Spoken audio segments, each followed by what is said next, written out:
Saludamos a nuestros oyentes en una nueva edición de nuestro podcast. Hoy tenemos un invitado muy especial que estamos seguros que va a despertar expectativa y que vamos a tener mucha gente escuchándonos hoy. Porque hoy en el podcast Indafugibles de la Cátedra de Ética y Pensamiento Cristiano tenemos al padre Xavier Meloni. Encantado, Oriol, de compartir esta conversación.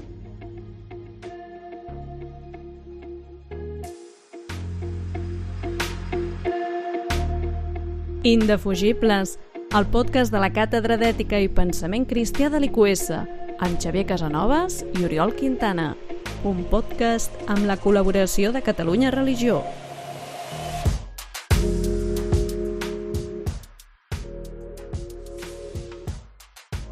El motivo que nos congrega hoy, por el que hemos llamado a Xavier Meloni, es porque desde nuestro departamento de éticas, desde la Cátedra de Ética, hace bastante tiempo que trabajamos el libro La resonancia de Hartmut Rosa y le hemos invitado que él nos explique sus reflexiones sobre este libro, porque además ha hecho recientemente un curso en Cristianismo y Justicia, por tanto es un libro que nos consta que ha trabajado y ha estudiado y tenemos mucho interés en conocer su visión sobre este asunto. Gracias por participar, Xavier. Gracias a vosotros por la invitación. Con mucho gusto de conversar de un libro que realmente me parece extraordinario, si decirlo con estas palabras. Sí. Porque lo primero que te quería preguntar es ¿cuál fue tu primera impresión al leerlo? ¿Te acercaste así sin conocer mucho? Supongo que vendría recomendado. Pero, en fin, ¿cuál fue tu impresión primera al ir desgranando sus páginas?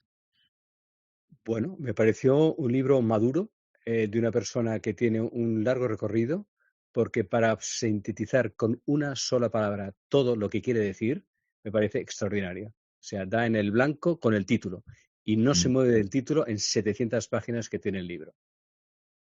Bueno, ¿y qué es la resonancia? Pues para eso está el libro. No. O sea, me parece, vamos a ver, que un alemán de la escuela de Frankfurt, filósofo de la sociedad o sociología de la filosofía de la sociedad, en fin, en ese ámbito entre sociología y filosofía, que es donde se sitúa la escuela de Frankfurt, pueda articular yo diría extraordinariamente, una intuición que además argumenta muy bien con múltiples ejemplos. Me parece un esfuerzo tanto de simplicidad, que no es simplismo, y al mismo tiempo de una articulación muy notable. O sea, responde realmente a lo que uno espera encontrar en un filósofo de la sociedad, digamos, ¿no? El concepto de resonancia me parece muy integrador de muchos elementos, tanto sociales como personales, y luego en esa, digamos, simple pero a la vez extraordinaria articulación que hacen en esos tres ámbitos de la resonancia, ¿no?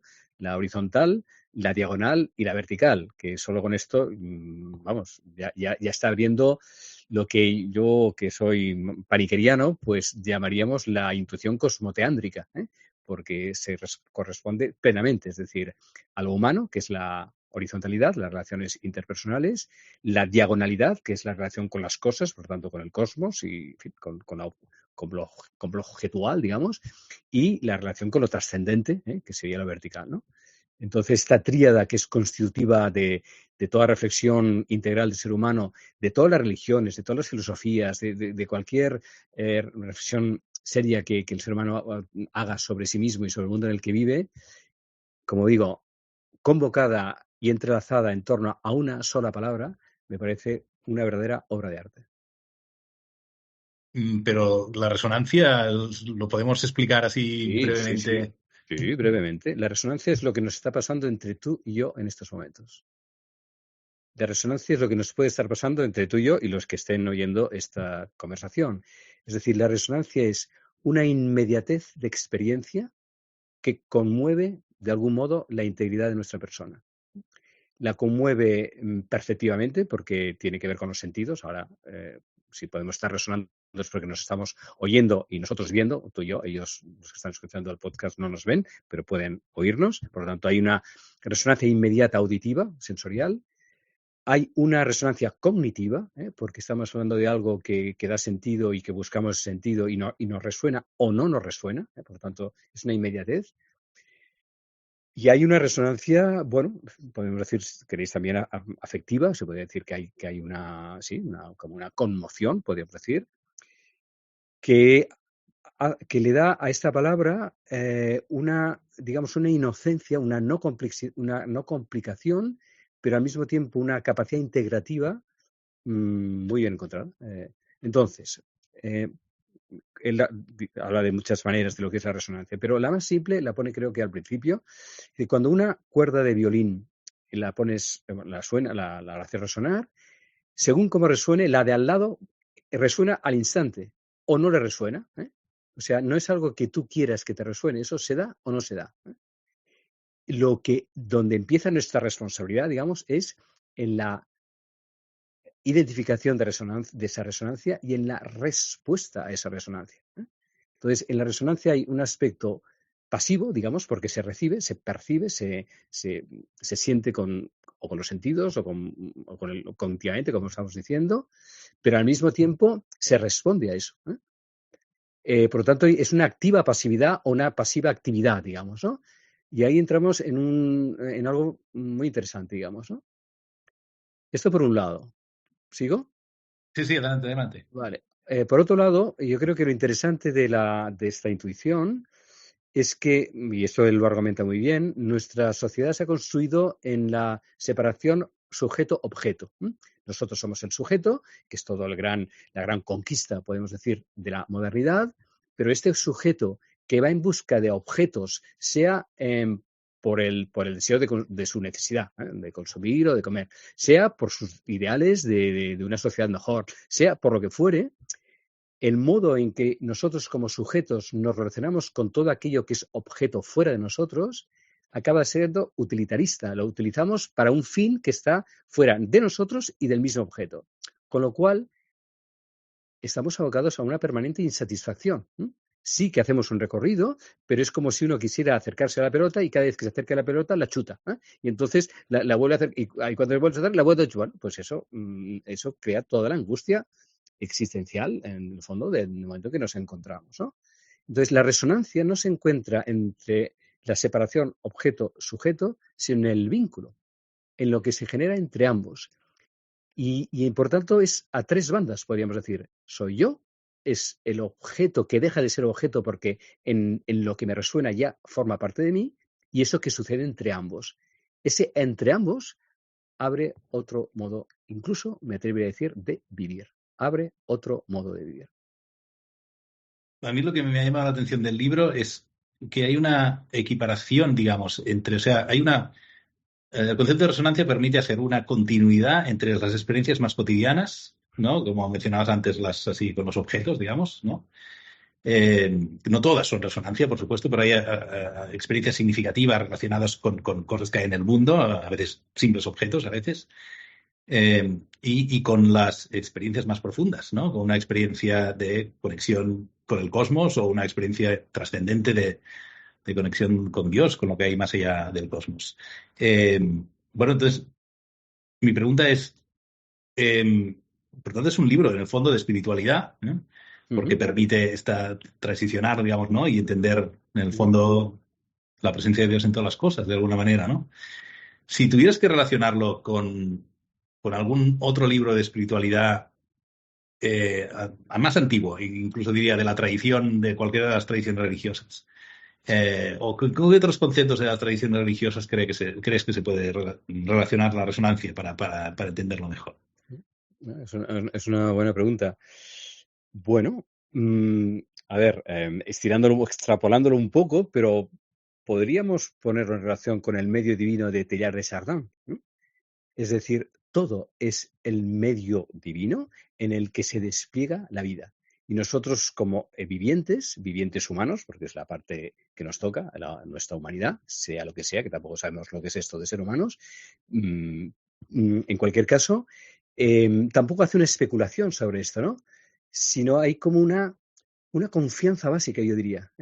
Otra belleza del texto es que no está basado en la sospecha, sino en la admiración, Y ahí es donde entraría con Teilhard de Chardin o lo que fuere, ¿no? O sea, después de los maestros de la sospecha, estamos cansados y hartos de sospechar, yo creo, ¿no? Porque eso no nos... Bueno, está bien, es un momento del proceso y para alcanzar lo que, de nuevo, me permito remitirme a Paniker de nuevo, Paniker habla de la segunda inocencia. Esta segunda inocencia, que sería una inocencia consciente, tendría que ver con la resonancia. Entonces, todo es medio divino, medio de resonancia, porque ¿qué es lo que está en juego? El desplegamiento del ser. Y el desplegamiento del ser y de cada cosa que es junto con nosotros, en lugar de separado de nosotros o en competitividad con nosotros o que hay que usarlo, consumirlo. No, cuando estás atento en la resonancia, inmediatamente, diría yo, se crea una reverenciación con la persona con la que está resonando, como ahora mismo la conversación que estamos teniendo, con el objeto que puedo comer o construir o utilizar para el objetivo que me haya planteado.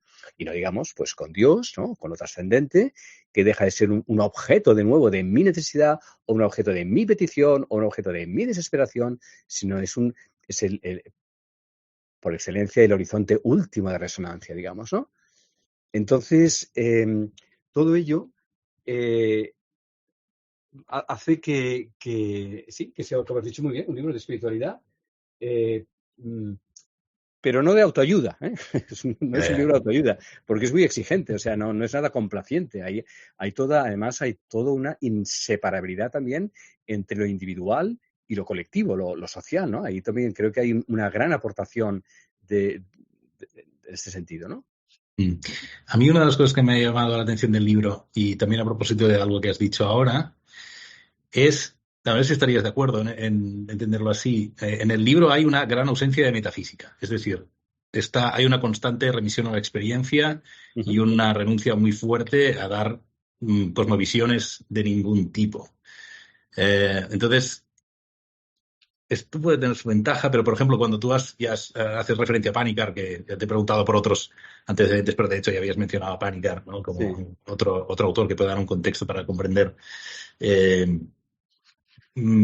O ahora Teilhard de Chardin que mencionabas. Estos autores del pasado tienen el problema, no es ningún problema en realidad, pero pues, la dificultad añadida de que primero hay que comprender en el fondo una metafísica, una visión del universo, y tú mismo ahora has mencionado la cuestión del despliegue del ser. Yo creo que estos conceptos más metafísicos pueden ser obstáculo para mucha gente, porque son asunciones, digamos, que hay que estudiarlas, que hay que entenderlas, que hay que comprenderlas, estar de acuerdo antes de llegar a un concepto central que en el fondo es la experiencia, ¿no? Bueno, en fin, ¿estarías de acuerdo en que una virtud de este libro es la ausencia de metafísica? ¿O no estás de acuerdo? Sí, estaría de acuerdo si la metafísica sería algo separado de la física, es decir, algo más allá de ese mundo, metafísica, ¿no? Lo que está más allá, teniendo que apartarlo primero, ¿no? La metafísica estaría en las entrañas mismas de esto que vivimos ordinariamente, ¿no? Por eso, en ese sentido, no hay una inmediatez evidente, no la hay en percibir esta resonancia. Hay un trabajo para hacer, ¿no? Lo que pasa es que esta dimensión, no sé si por metafísica estás diciendo lo mismo que trascendencia, ¿eh? No sé si quizás por metafísica estás hablando más de un sistema conceptual, pero yo lo cogería metafísica en el sentido más profundo de la palabra, que es ese anhelo de trascendencia. El problema de cualquier sistema metafísico que trata de construir eso indisponible, que es otro de sus libros que a lo mejor aparecerá después en la conversación porque tiene mucho que ver con la resonancia, esta indisponibilidad, pero indisponibilidad no significa inexistencia, sino significa que no lo puedes agarrar, que no lo puedes encerrar en un sistema. Entonces hay un desprendimiento, un soltar, que es lo que lo convierte efectivamente en espiritualidad, como has dicho muy bien, sí, sí. Yo me refería sobre todo, no sé, igual me he expresado mal, la palabra metafísica es muy ambigua.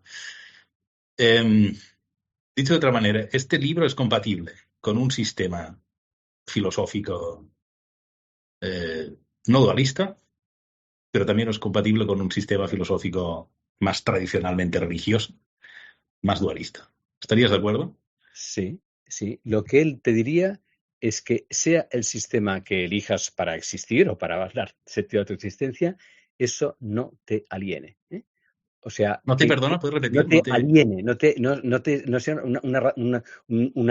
una deriva hacia la alienación, sino que si cualquier sistema que te ayude a vivir y te construye en tu resonancia y en tu integralidad, adelante, no, yo creo que él no se sitúa en una negación de algo que fuera tal vez más dualista, ¿no? Y además con el fenómeno religioso es muy respetuoso, digamos, ¿no? Y lo incluye como justamente, ¿no? Son las resonancias verticales, ¿no? Pero sí que él, efectivamente, sospecharía de una construcción, cualquier tipo de construcción ideológica, en este caso, pues metafísica religiosa, si es a costa de cortarnos la cabeza, digamos, ¿no? O sea, de separarlo del cuerpo, de separarlo de la integralidad donde ese sistema puede alimentar y nutrir a la totalidad de la persona. Sobre esto, creo que hay algo interesante a distinguir entre, porque lo que opone él a la resonancia no es la disonancia, sino la alienación. Porque él dice que la resonancia, o sea, estar abierto y expuesto a la resonancia te puede hacer, pues si quieres una persona y esa persona pues o se enfada o se deprime o tiene un accidente o tiene Alzheimer, eso te produce una disonancia terrible, el Alzheimer, pero la sigues queriendo. O sea, no es que, porque como no me resuena, me voy porque me disuena. No. Lo que está diciendo es que hay una resonancia que incluye la disonancia porque está dentro de la construcción de unos valores de vida en los que uno se ha entregado. Pero lo distingue de la alienación, que es una antítesis de algo que te vas destruyendo, algo que incluso ni te das cuenta de que no te resuena, porque en la disonancia sí que te das cuenta de que te está molestando, pero lo sigues amando si esa relación o esa causa, aunque haya dificultad. Pero, en cambio, el problema de la alienación es la desconexión, ¿no? Lo cual yo creo que sí, también esta diferenciación, él, por ejemplo, habla en algunas páginas al principio, yo creo, del concepto de alienación marxista, ¿no? Que es una de las grandes palabras, digamos, del marxismo, ¿no? Pero dice, el problema del marxismo es que no dice en qué consiste la alienación y genera otro sistema igual de alienante como aquel que lo está, porque es mental, porque es un constructo mental, ¿no? Entonces dice, no, el marxismo no ha resuelto el problema del buen vivir, que es diferente del vivir bien. Todo el tema que es otro de los grandes capítulos interesantes, ¿no? Que están detrás de todo esto, ¿no? O sea, el vivir bien, el querer vivir bien, es un objeto, es una pretensión y eso es lo que nos lleva al malestar, ¿no? La sociedad del bienestar nos ha llevado a un profundo malestar porque ha construido el bienestar en otro objeto de logro o de conquista. En cambio, el vivir bien, perdón, el bien vivir está en el interior de cada acto que uno escucha y decide actuar en función de la integralidad de su persona que en aquel momento hace esa respuesta a la realidad. O sea, creo que él habla de la responsabilidad, ahora no me viene exactamente la expresión, pero de la respuesta, de la responsabilidad responsiva o de la responsabilidad viene de respuesta y por lo tanto uno se hace cargo responsablemente de un mundo del que participa y que al mismo tiempo está llamado a transformar, lógicamente. Pero esa transformación no viene de una idea metafísica, sino que viene de la misma pulsión de la vida de la cual uno forma parte. Yo creo que una de las claves más fuertes que ya nos ha salido, pero para la vida buena, bueno, en fin, ya nos entendemos, sí, no se lo estoy diciendo bien. Sí. Sí, para la vida buena es haber comprendido la indisponibilidad. Es decir, la actitud de fondo que está promoviendo este libro, que bueno, encuentra el vocabulario muy adecuado para decirla, ¿no? Es esta palabra de la indisponibilidad, que es el comprender que no puedes forzar la realidad en absoluto, sino que tienes que dejar que te responda y tienes que estar dispuesto a que no responda, ¿no? Digamos, por tanto, supongo que sí, que te refieres, digamos, a esta actitud interior, de comprender lo indisponible de las cosas y que es completamente contracultural. Es decir, sí que es verdad que Occidente ha construido toda la sociedad desde hace siglos, ¿no? Sí. Seguramente desde el Renacimiento en adelante, bajo un paradigma contrario al renunciar controlarlo todo, que sería, ¿no?, la predisposición a la resonancia, el comprender que no se puede forzar la realidad, ni los sentimientos, ni nada, ¿no? Efectivamente. Y entonces lo que es interesante de este libro es que, enmarcándose dentro de la disciplina, podríamos decir, de la sociología, está haciendo una propuesta de un modo de vivir social que tiene traducciones en muchos campos, digamos, ¿no? Y yo creo que ahí también lo hace novedoso, ¿no? Porque hay una propuesta concreta. Por eso decía que es un libro maduro, un libro que ha hecho suficiente recorrido, no solo él, sino yo diría que ha hecho un recorrido generacional, ¿eh? Ya no estamos en la sospecha, ni el nihilismo, estamos en la propuesta, y una propuesta que además es confluyente, porque ahí se pueden encontrar creyentes y no creyentes, pueden encontrar decepcionados e inocentes, se pueden encontrar unos y otros en un espacio que es muy libre, por otro lado, muy abierto, ¿no? Y eso no condiciona, lo otro no queda condicionado, sino que da una clave de interpretación, y en ese sentido, cuando el otro día hablábamos, te decía, bueno, eso no es muy lejano de la idea de consolación ignaciana. Cuando toda la espiritualidad ignaciana, en el fondo, está construida sobre el discernimiento, que es la escucha interior entre aquello que me resuena, justamente, que es la consolación, de aquello que me disuena, que es la desolación, ¿no? Y con esta polaridad básica es donde se estructura, digamos, el discernimiento, ¿no? Que es un modo de vivir, no es una técnica de tomar elecciones, sino el discernimiento es, bueno, me gusta decirlo de otra manera, es escucha sagrada, ¿no? Es escuchar permanentemente tres cosas, que es a donde va también Hartmut Rosa. A uno mismo, porque la resonancia se produce en cada cual, al mundo en el que vive, porque el mundo es en el que estamos viviendo y al que hay que responder, y luego esa dimensión última o primera, que es la trascendencia, que es Dios, que está en todo esto, digamos, ¿no? Pero no separado, sino en el corazón mismo de todo lo que es. Y al mismo tiempo, digamos, abriéndolo, trascendiéndolo, ¿no? Bueno. Sí, yo perdón.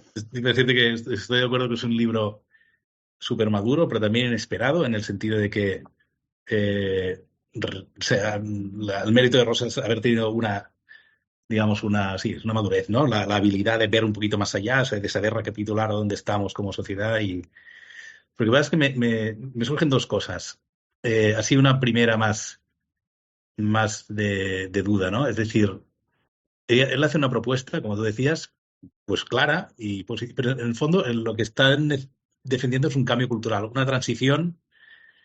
Bueno, entonces uno dice, bueno, pero ¿esto cómo se hace? ¿Cómo se transiciona de una sociedad basada en el crecimiento, de una sociedad basada en el dominio, basada en la explotación, basada en la creencia de que cuanto más recursos tengas, necesariamente vas a ser más feliz? Cosa que ya sabemos todos que no es verdad. Pero, bueno, habría que cambiar las bases de todo, ¿eh? Entonces, no sé, te había surgido esta duda también, decir, bueno, es un buen diagnóstico, pero cómo se transiciona a otro tipo de sociedad, ¿qué dirías al respecto? Pues que cada vez hay más gente que no quiere vivir así y cada vez, no de una forma todavía mayoritaria, por supuesto que no, pero yo diría que está habiendo una suficiente masa crítica, al menos en algunos sectores, como para dar un cambio. O sea, es decir, por eso decíamos lo de la madurez. Yo creo que nuestra generación ha salido de la decepción, de la desilusión, a decir, no, esto se tiene que resolver de otra manera. Y entonces, ¿cómo se resuelve? En el mismo lugar donde hay que resolverlo, que es en el aquí y ahora. Ahí es donde hay que resolverlo. Entonces, si se resuelve en cada momento, el camino que se hará será un camino, digamos, salvífico, para utilizar palabras nuestras, digamos, ¿no? Un camino resonante, para decirlo así, ¿no? Pero lo bonito de esto es que da un criterio muy cercano del cual solo cada cual es responsable. Pero podemos ser responsables también comunitariamente, podemos ser responsables también institucionalmente, que no es algo lejano, vuelvo a decir, del discernimiento comunitario, de esto que estamos intentando trabajar desde el ámbito, digamos, más ignaciano, después de haberlo perdido durante unos cuantos siglos, porque la acción, la misión, todas estas cosas, bueno, está muy bien, pero llega un momento que esto, a ver, ¿a dónde va todo esto, no? O sea, en nombre de ciertas misiones hemos hecho mucho daño. ¿Por qué no hemos resonado suficientemente? Y donde se resonó, como en las erupciones del Paraguay bueno, y otros muchos sitios. No hay que ir solo al Paraguay del siglo XVI, ¿no? O XVII. Se ha acertado, digamos, ¿no?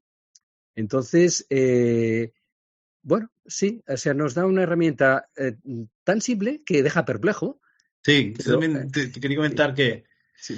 en el libro de Lo Indisponible, el mismo Rosa dice, no sé muy bien de qué estoy escribiendo, o sea, como diciendo, me parece que estoy escribiendo cosas tan triviales que no sé si justifica, digamos, ¿no? Porque la resonancia de este elemento de decir, bueno, es que estoy hablando de una experiencia prácticamente cotidiana, digamos, o sea, Sí. y estamos como reaprendiendo como sociedad, ¿no? Eso es la madurez que decíamos antes. ¿Mm? Reaprender como sociedad a ver a qué era lo esencial realmente, ¿no? Y cómo se ha perdido de vista. Yo te quería hacer otra pregunta respecto a las mimbres del libro, ¿no? A ¿Mm? mí una de las cosas que me llamó la atención es que este libro, para diseñar el concepto de resonancia, para explicarlo, para desarrollarlo, ¿no? Lo que ha hecho es copiar o trasladar un lenguaje religioso tradicional, el lenguaje tradicional cristiano de lo que llamamos la vocación, o sea, ¿Mm? relatos del Antiguo Testamento de vocación, el elemento de llamada de la realidad, de respuesta, de transformación personal.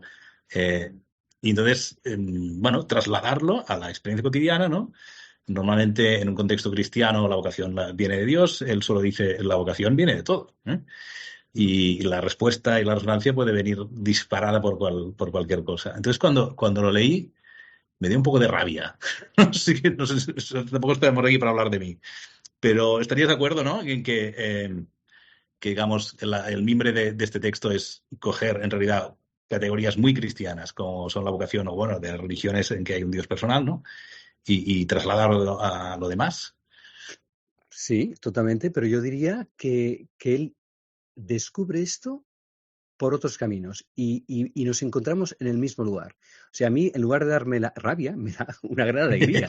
Y ostras, si resulta que lo nuestro, digamos, es vigente. Lo que pasa es que a lo mejor lo hemos utilizado o lo hemos relatado solo con un lenguaje posible y para ciertas personas se ha hecho ininteligible. Entonces, él resulta que confirma lo que para nosotros es fundamental y lo expresa con otro lenguaje que es menos religioso.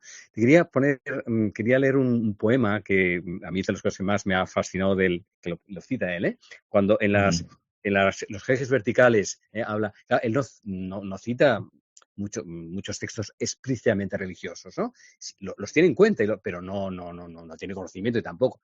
Y de pronto introduce una canción popular o de un cantautor que debió ser en algún momento, sí, pues popular para su generación, que se llama El Organillero. Me lo leo porque creo que ahí hay alta mística, alta sociología, alta compasión, que es todo lo que estamos diciendo ahora que decía el cristianismo también, ¿no? Pero sin lenguaje religioso. Leo. Allá, detrás de la aldea, se encuentra un organillero y con dedos congelados toca lo que él puede. Descalzo sobre el hielo, se tambalea aquí y allá, y su pequeña bandeja permanece siempre vacía. Nadie lo quiere escuchar, nadie se voltea a verlo, y su pequeña bandeja permanece siempre vacía. Y él deja que así suceda, todo como se quiera, toca y su organillo nunca le deja quieto. Viejo maravilloso, ¿debería yo irme contigo? ¿Quieres tú mis canciones tocar en tu organillo? ¡Qué maravilla! Bueno, ¿cómo interpretas tú este poema? Porque me parece muy metafórico, pero no sé si Sí, sigo exactamente. bueno, Danos tu interpretación. yo lo que interpreto es eh, ante un indigente que provoca en nosotros, en una sociedad del bienestar, provoca bueno, compasión en el en el doble sentido de la palabra, una compasión sana que es sentir su dolor, pero insana, pero pobre desgraciado, porque al final nadie le da nada. Resulta que es el hombre libre, que le es igual que no le den nada, porque él con su música, con su resonancia, está viviendo una plenitud que probablemente el banquero o el que va a trabajar al IQS o yo que voy a donde sea, no tiene esta libertad. Entonces resulta que el que pide resulta que es el que da, porque su libertad de no tener es el que nos convierte en nosotros en mendigos de nuestra angustia en tener. Entonces acaba diciendo, ostras, ojalá cantara él mi canción, porque me liberaría de mi angustia, porque quien es verdaderamente libre es esa bandeja vacía.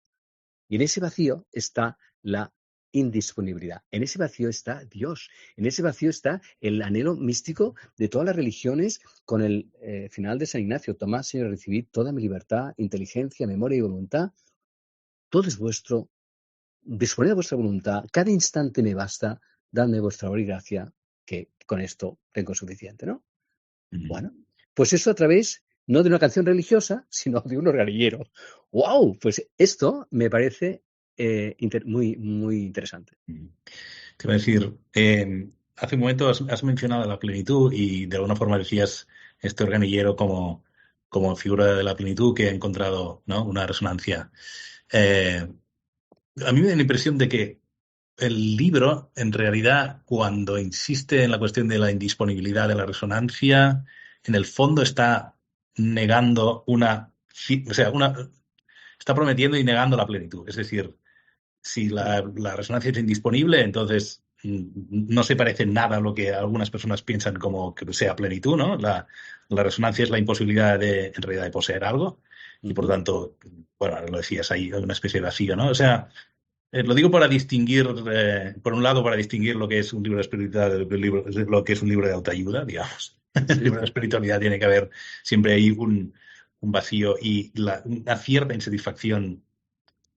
Totalmente. También, y por otro lado, también lo conecto con lo que decíamos antes de no solo de la madurez, ¿no?, sino, vaya, se me ha ido la cabeza.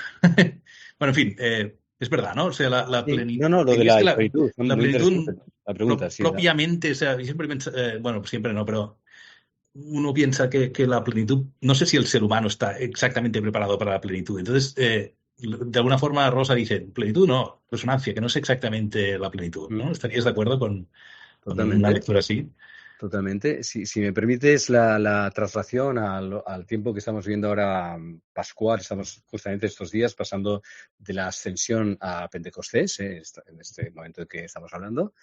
Hay toda una pedagogía del Cristo resucitado donde se muestra, es decir, la muerte no me ha arrebatado la vida, sino que le ha abierto otra dimensión, pero cuidado, porque cada vez que vuelvo a aparecer, he de volver a desaparecer, porque si no sois tan cortos, digamos, que me identificáis con una forma y esa forma ha sido abierta, está siempre abierta. El dinamismo pascual es un dinamismo de muerte y resurrección. Por lo tanto, cuando algo se ha pretendido conseguir, que en el fondo eran las expectativas mesiánicas del mismo Jesús, porque en algún momento Jesús también se confunde y los discípulos, eso se fractura, se rompe, se pierde, es indisponible y gracias al soltarlo, porque esa indisponibilidad requiere un acto libre de confianza, entonces se abre otra dimensión.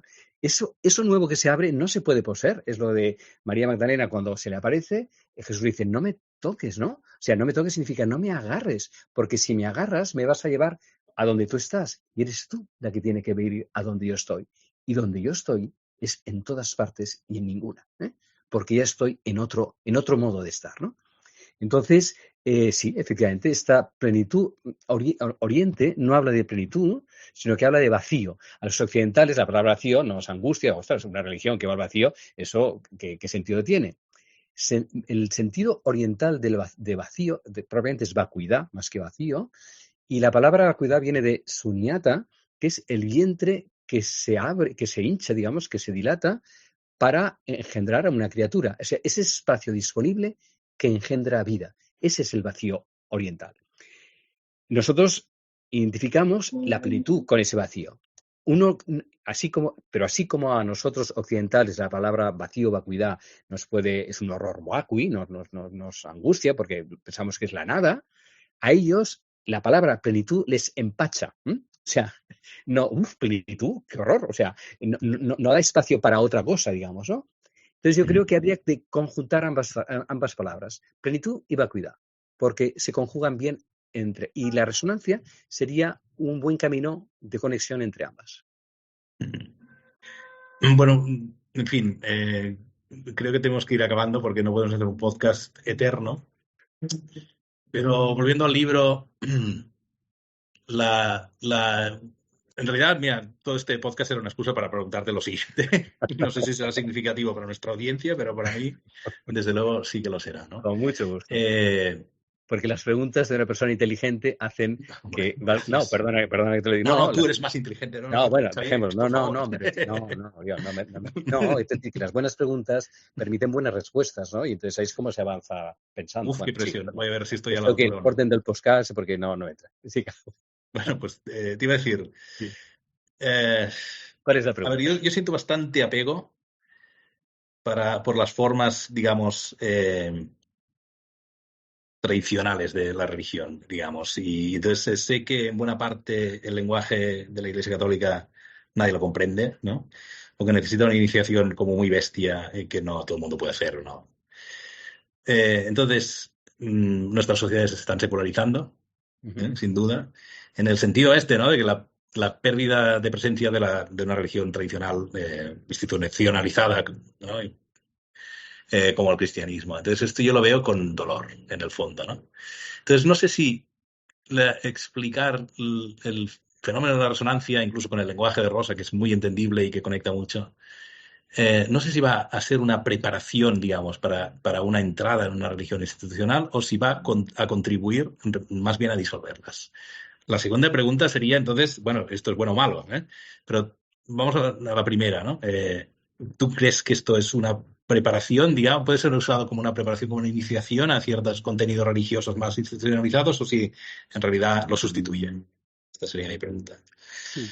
Depende de si la institucionalización se hace para agarrar lo indisponible o si se hace para perdurar en el camino de esa búsqueda de lo indisponible. Entonces, personalmente lo segundo, claro, para mí. Bueno, el sentido de una religión institucionalizada es para mantener, digamos, una estructura que permita, en el fondo, que las experiencias de resonancia sean más frecuentes. La historia se ha hecho para lo otro. Entonces, y eso nuestra historia está manchada de sangre, no la nuestra, la de todas las religiones y de todas las ideologías, o de cualquier utopía. Desgraciadamente, hay algo en el ser humano que la misma palabra utopía, que en el fondo es la secularización del reino de los cielos, si queramos decir, ¿no? O sea, ese no lugar, ¿no? Entonces, hay un no lugar que deseamos que se convierta en un lugar. Bueno, y ahí está la tensión. Vivir siempre en un no lugar es una angustia porque entonces, bueno, necesitamos un cobijo, necesitamos puntos de referencia y ahí está la institucionalización que tiene su función. Pero el peligro de la institucionalización es el secuestro de lo sagrado. Entonces, hay que combinar ambas cosas. Entonces, a dónde voy es, sí, estamos ante una crisis de la institucionalización del cristianismo, pero no estamos, yo creo, ante una crisis del cristianismo. O sea, o ante una crisis de lo crístico, que ahora entraríamos en otro tema. Es decir, que es lo esencial del impulso de esa plenitud que, por otro lado, es inasumible por lo de indisponible, pero al mismo tiempo es un dinamismo de vida y no como del mito de Sísifo, que sube siempre hacia la cumbre y cuando está llegando se vuelve a caer. No, eso no estamos hablando de esa angustia, porque hay una conquista, justamente. El problema de Sísifo es que quiere conquistar la cima y eso no es posible según todos los arquetipos de todas las culturas, ¿no?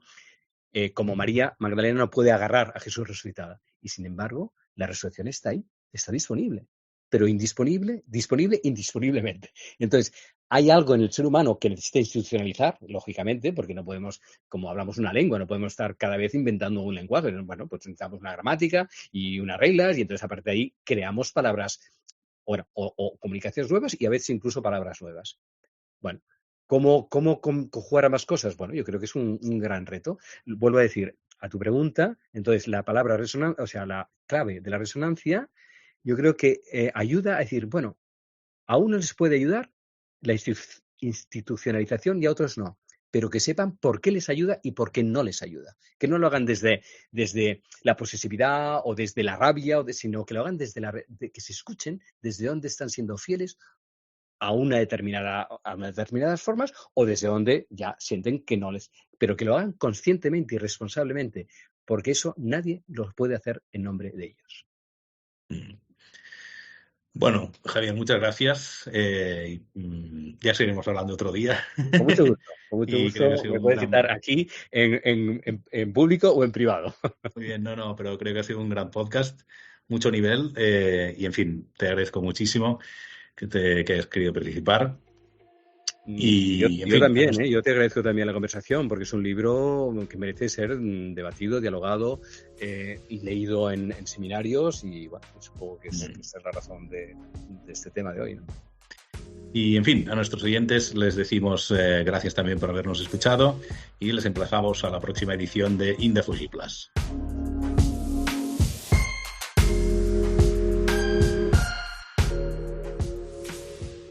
Catalunya Religió.